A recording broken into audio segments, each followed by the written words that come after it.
Well, today I'm trading in my Jeep for a Lexus. But just for today, I have been invited by Lexus to come out to basically Uwharrie and test drive the new Lexus GX550 with a bunch of other content creators. Basically, we've been invited to come out, test drive these vehicles, test drive our own rigs on the same trail, see how things compare, and we're gonna have a great time. And I'll tell you what I think about the Lexus. And I know I'm gonna be biased towards the Jeep, but I'll give you an honest opinion because it is a pretty cool vehicle, and we'll see how well it does off-road. All right, Will from Defiant Off-Road showed up. So Will and I did the Georgia Traverse recently together, and if you haven't watched that video yet, it's amazing. It's up here, and then you can watch his versions of it too. Super great trip. We had a lot of fun, and I'm really glad you're gonna be here doing this with me because I don't think, have you ever driven a Lexus before? No, I've seen it done on TV. Yeah, we're gonna... I've seen it in YouTube. Right, yeah. Now we'll be making those YouTube videos, right? Yes, I stayed at a Holiday Inn Express last night. We're qualified for sure. Bill and Deb from Cottywomple Overland were also invited, and that's when I knew we were going to have a good weekend. The Lexus GX experience was put on by OLT 4x4 that does off-road logistics and training in partnership with Lexus. The goal of this experience wasn't for content creators to make promo videos spouting how good the new GX550 was. In fact, it was almost the opposite. We were under no obligations to make content of any kind. Rather, they wanted people who were in the off-road and overland space to spend time with the vehicle and give them honest and open feedback, something that I found very cool. They spent some time sharing with us new design changes and features, as well as talking through some of the standard and optional upgrades. We're specifically looking at the Overtrail package, which is Lexus's trail-specific trim for the GX550. Before we take it off-road, let's go over some of the key specs and features of the GX550. Under the hood, there's a 3.4-liter V6 twin-turbo making about 349 horsepower. It has the front and rear adaptive variable suspension, and it comes standard with 18-inch wheels wrapped in 33-inch all-terrain tires. It has full-time four-wheel drive with a limited slip differential that you can lock, and it additionally has an electronically controlled rear locking differential. My initial thought before driving it was that I liked the styling. It seemed to be a return to a more boxy style that I like. The hood has been redesigned for better visibility on the trail, and the hood ridges align with the tires, so you theoretically always know where your tires are. The windshield and doors have also been redesigned for better visibility. However, it looks like there's a lot of plastic up front and on the back of these bumpers, and I don't know how well they will hold up over time on off-road conditions. That said, there are apparently aftermarket companies working on both hidden winch options and full replacement steel bumpers, but it looks like you'd need to do some cutting of the front bumper to do that. The plastic side steps also seem to be something that would be damaged easily, though steel rock sliders are available as an additional upgrade option. After initially checking out the GX550 and getting a quick little briefing, it was time to hit the trails. All right, so we just started on the little obstacle course. I'm driving the GX550. I got the olive green one, which is the coolest color in the group, I think. Though the earth one, I think, is pretty nice. My initial thoughts are it's very comfortable. The seats are very comfortable. Physically, it's more comfortable than the Jeep, but we'll see how capable it is. It's got good line of sight. Like, I feel really confident that I can kind of see where the trail is. And having the, I guess the way the hood is shaped, being able to kind of see where your tires, I can see where that could come in handy. This also apparently has a full suite of like cameras and things that you can not only see in front of you and behind you, but actually gives you an underlay of like what's under the vehicle too. So we'll test that out in a little bit. It'll be interesting to see how this does. And then after this, we're gonna go through it in the Jeep, and I'll really be able to kind of compare exactly how they feel and how they're different. But so far it feels like a luxury vehicle that we're driving on a dirt road. This trail is part of the Grand Overland District, which is private property dedicated to military and civilian ORV training. It is a really cool spot, and it was really neat that we were able to be here with the vehicles.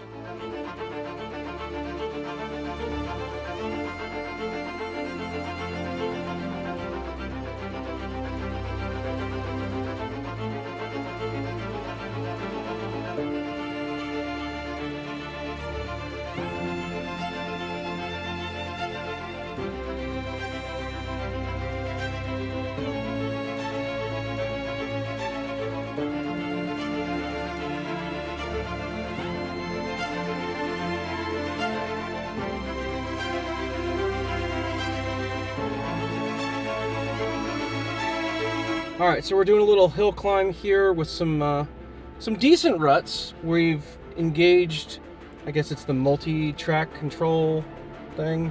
I don't know what it's called. Jeeps don't have all this fancy technology, at least mine don't. So I'm not quite sure what all this is called, but it's doing really well. It's nice and smooth going up here. Right there, and we're gonna let our spotter out at the top of the hill.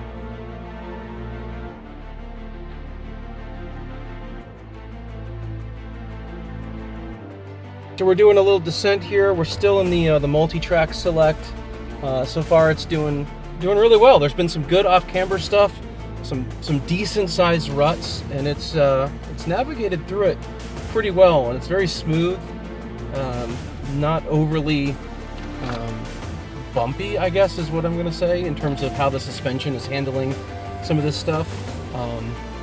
You know, there's not as much clearance in this as there would be in the Jeep, so you really got to kind of watch some of these lines, but they've got spotters making sure that you're taking the right lines to make sure that both we and the vehicles are safe, so that's helpful. But so far, it's a decent experience.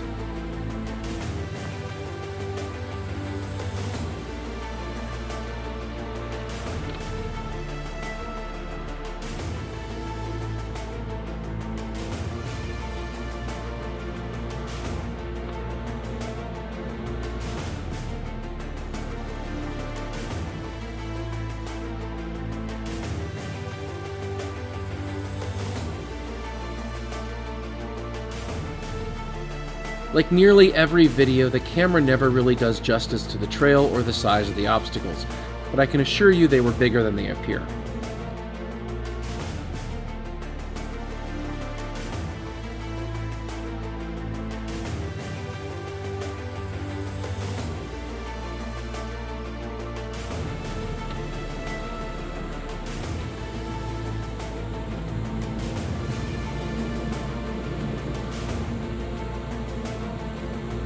This section doesn't look overly bad, but I can tell you it really did flex out my Jeep when I went through later, so I didn't truly appreciate this section until then. And looking back, I'd have to say I'm pretty impressed with how well the stock GX550s did here.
I think what's important to note here as we're doing this trail is that no, we're not rock crawling, but this is a legit sort of trail, particularly in the overland space. Like, I would be very happy doing a trail like this going to camp. So from a practical standpoint, I think this vehicle is doing very well.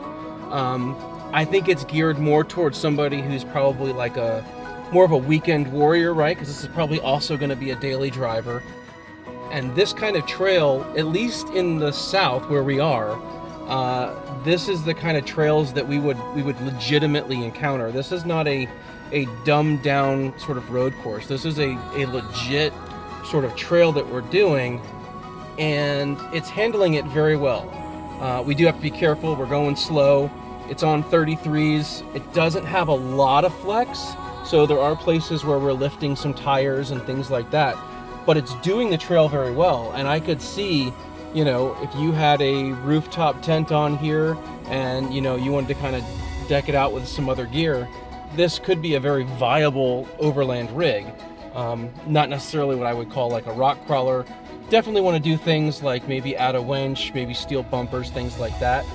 And because of that, I think that you're probably less likely to see these vehicles out early as overland rigs, but rather what a lot of people are doing with like 80 series, 100 series, things like that, where all of a sudden like you get the used aftermarket kind of version of this, and then that's when people start modifying it. So, you know, maybe in 6, 7, 8 years, you'll see a lot more of these out on the trail as people are buying them used and then making them into overland rigs or trail rigs. But it's definitely a capable vehicle, just like any of the other Land Cruisers or kind of are. They've definitely got all the right stuff.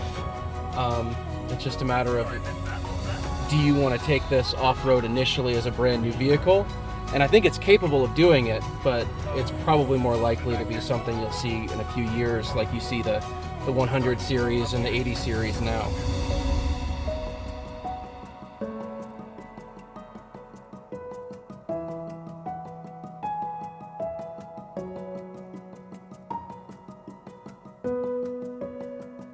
With my first lap done, it was time to switch rigs and take a turn in Southlander, my 2018 JKU Rubicon with a 2.5-inch metal cloak lift and 35-inch KO2s.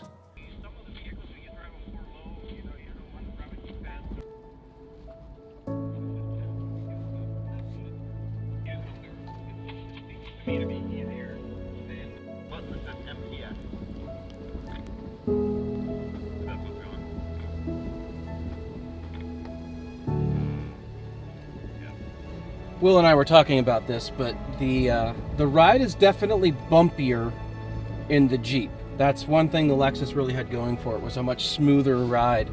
And they're not really a fair comparison to compare, I think, the GX to a Wrangler.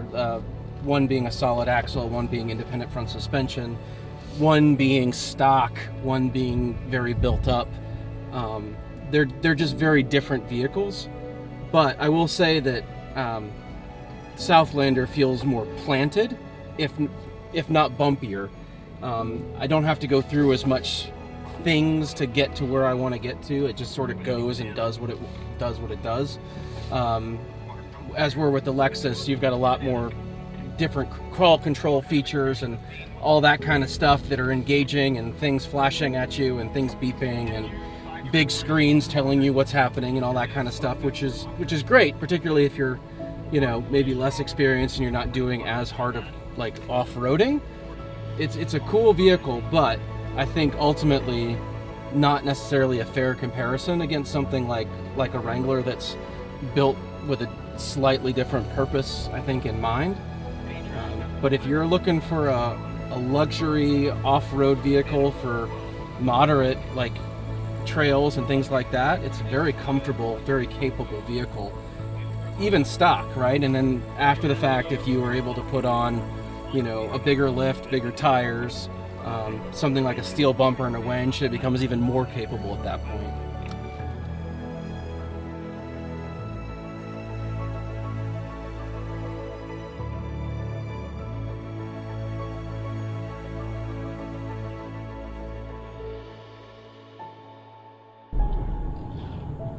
Should we go down the middle? I did.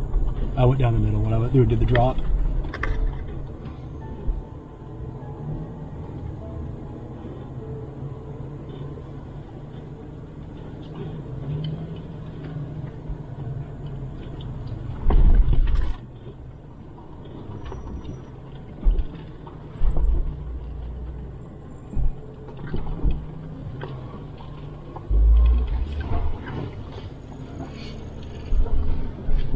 The best part of that obstacle is that like all of the Toyotas and the Lexuses and all the stuff have to, like, they take that extreme left line, and then all the Jeeps just go right down the middle.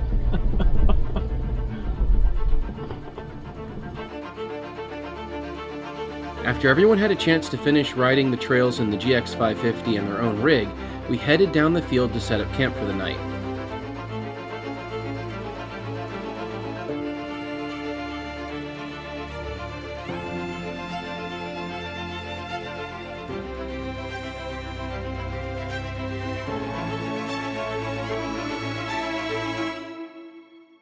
Come on in, gentlemen. We have beers in the gray cooler. Yeah, no worries. And then Josh is doing up mixed drinks. Sweet. So you grab a drink. We'll probably just start queuing up food up there too, getting the food line going. But grab a drink, hang out around the fire for a minute. So hang out at camp here is really awesome. This place is so cool. They've got this whole little area up here. They got a campfire going. They're gonna have dinner for us and drinks here. But check this out. We're right on a river. And some of the guys were smart enough to bring like fishing poles and things like that. So they're hanging out here. But man, this place is gorgeous. It's gonna be a great place to just sit and chill and talk with people and have a nice like evening. Cause yeah, this is a great spot. It's a shame it's not open to the public. But this is a good spot. OLT 4x4 and Lexus really pulled out all the hospitality stops with this, and we had a great time hanging out at this beautiful location. Check out the dinner that they made us. Barbecue. We got like peach cobbler and ice cream. And this is the life. You liking it? Indeed, it is the life.